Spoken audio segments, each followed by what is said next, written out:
Welcome to our weekly Forex Forecast. As always, we need to remind you, trading Forex is a risky endeavor and not suitable for all investors.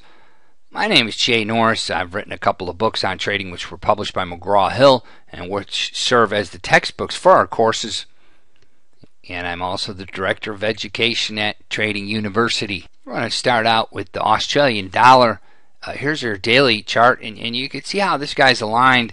Your primary pattern is bullish. That would be that overall pattern here. Definitely your secondary pattern up from where it bottomed in June. And the day-to-day is up. Essentially your day-to-day pattern.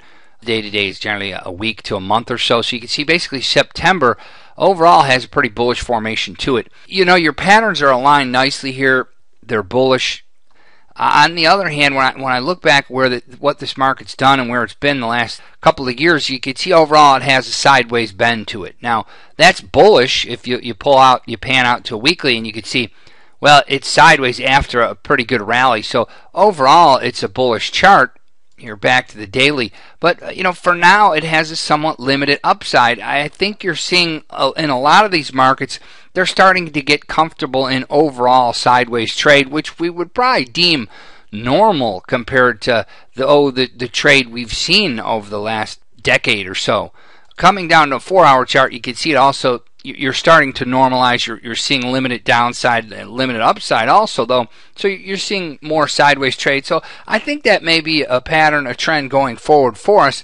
We may have to start accepting that you can only take smaller bites out of this market, and that may mean having to scroll down to lower time frame charts also. We'll have to see, but we spend a considerable amount of time during the week in live markets, so it's hard for developments to slip past us. So when you spend all your time in live markets, you really see things as they're developing, and that's a function of why we spend so much time in live markets at Trading U here with our students. Overall, though, you know, you're looking more sideways, and what sticks out to me is this is in itself, the September pattern, that's a bullish pattern. I mean, that's a normal rally followed by a normal correction. I mean, right on the button as far as your average corrections go. So, you know, hey, that day-to-day is still bullish, and you pull out and you can see your secondary pattern is too. So, you know, you continue to look for buy setups following the dips, but, you know, we're more mindful now that you may have a limited upside on this market as the currencies become much more comfortable with this low interest rate cycle that we're in, low interest rate to no interest rate cycle that we are in.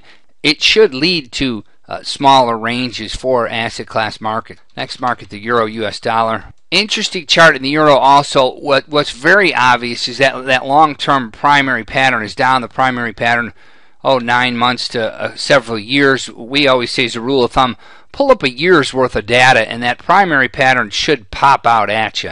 And that's very definitely the case on this chart. There's over a year's worth of data, and it's pretty clear to see that the pattern overall is down. So the primary pattern is down, but when I drop down to a 4-hour chart, you can see this is a pretty shallow retracement. That purple line's a 50% retracement of the September low to September high. You've only retraced 50% of that. Kind of hard to start teeing off on sell signals given that support held. We call that we teach, that's an edge 3 for us.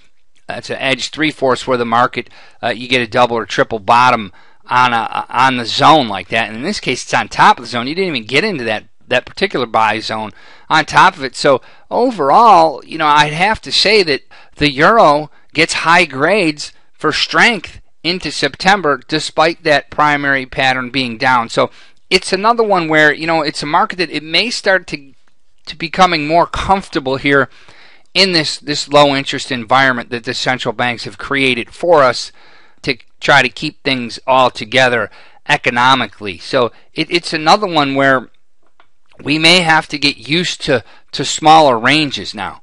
I think overall, though, that primary being down is your more significant pattern. But short term, at least what we have to gauge from September, that's a pretty tough looking market where it had that nice rally and then pretty shallow retracement. You only retraced 50% of the September move. So, you know, if you're going to see downside back to the 4-hour chart, hey, it's got to chip through that 50% level. Again, that's kind of our theme, potential new theme, that you're seeing smaller ranges, you're seeing more modest price movement overall, and that could mean eyeballing the lower time frame charts and just looking to take smaller bites, potentially meaning you trade more contracts from a trader's perspective.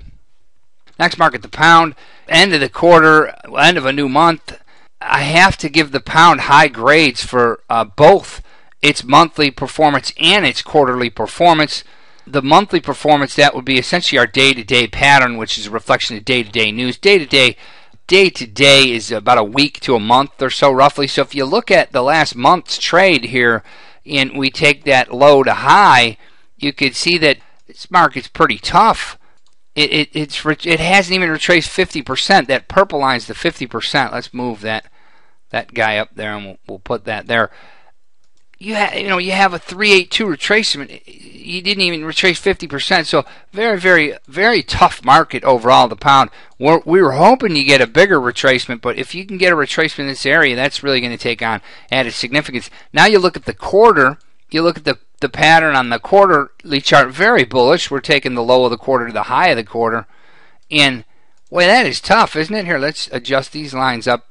That purple line again, your 50% retracement. You've got, even if you came down into these areas, to me it's still a bullish chart. So you got a lot of room on the quarterly if it did come down, less on the monthly there. So overall, this chart, this market, back to the daily, it really stands out for us as a tough market, as a market that's holding its gains. So we would see this as a potential opportunity here, a bull opportunity. We'll just have to be patient, and hopefully it corrects a little bit more and gives us a buy signal in one of our zones here and take it from there. But the other markets I was talking about, they seem a little bit more comfortable as far as in their respective ranges. This guy, on the other hand, it's very strong. It's holding its gains, and here's a potential opportunity for a large move. If you get a dip here, we're definitely going to be interested in following that out and potentially getting on board for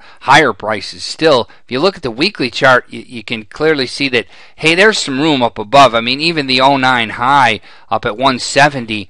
170's on a daily chart, that's all the way up there. So from our perspective, this may be a standout for us, and maybe kind of an exception to what we're looking at in the Aussie and the Euro as far as smaller ranges. This guy, the pound, looks like he could be coming back to life. So this is going to be one to watch going forward. Sticking with the majors, here's the Chief. I was a little slow to update my pattern line on the Chief here. I was waiting for a more steeper retracement. And look at that. I was looking for it to come down here. As I said, I was a little slow updating that. The purple line had stopped on. That's a 50% retracement of that past the move over the past year or so. Look at that, right on the button. You got a nice double bottom on the purple line. That would be something we look for. Overall, however, your secondary pattern's down.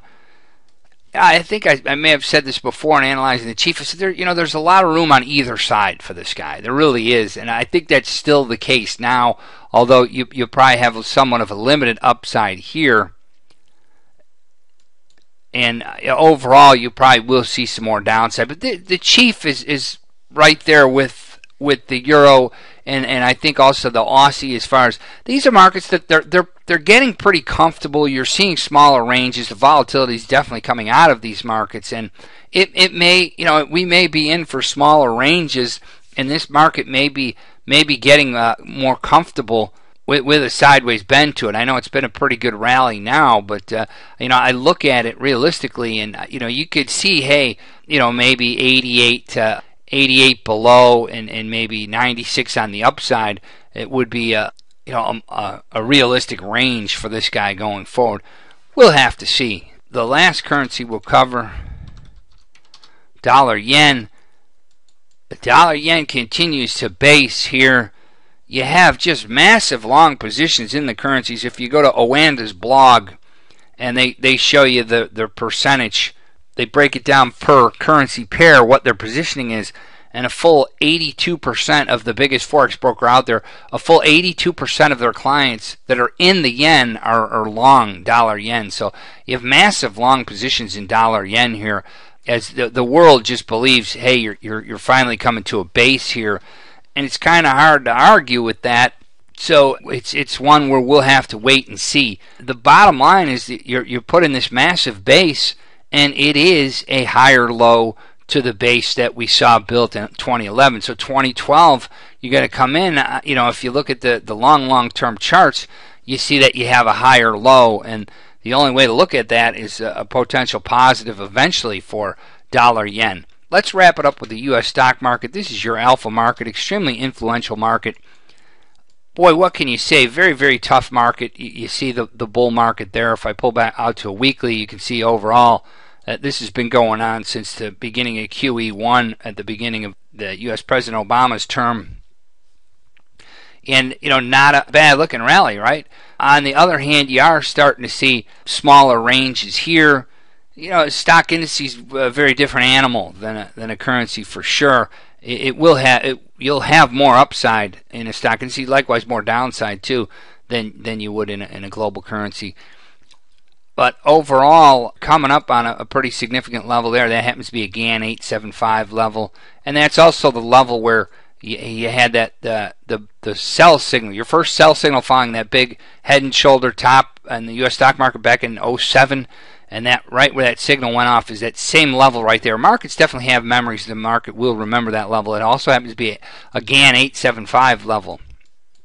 So that's a big level there. But hey, this is a bull market overall. When you break it down on the 4-hour chart, it's another one where September had a pretty bullish pattern. You had a big run up, and you had a normal retracement to it so far. So you have to suspect that, once again, you'll see support down at that level right there, meaning it's tough to get excited about the downside. You have a really powerful seasonal this time of year that even when you overlay the presidential cycle over it, you have a powerful seasonal for a correction here. You're not getting that correction. So if you don't get the general September-October correction and this market holds its own going sideways, we have to take that as bullish. So there you go. I think the overall theme is one more normalization in these markets. We're seeing smaller ranges. We're seeing the markets more comfortable in that sideways range. And I see that as a normalization because markets overall, they're not designed to be zigzagging way up and way down. They're designed to show us areas of value.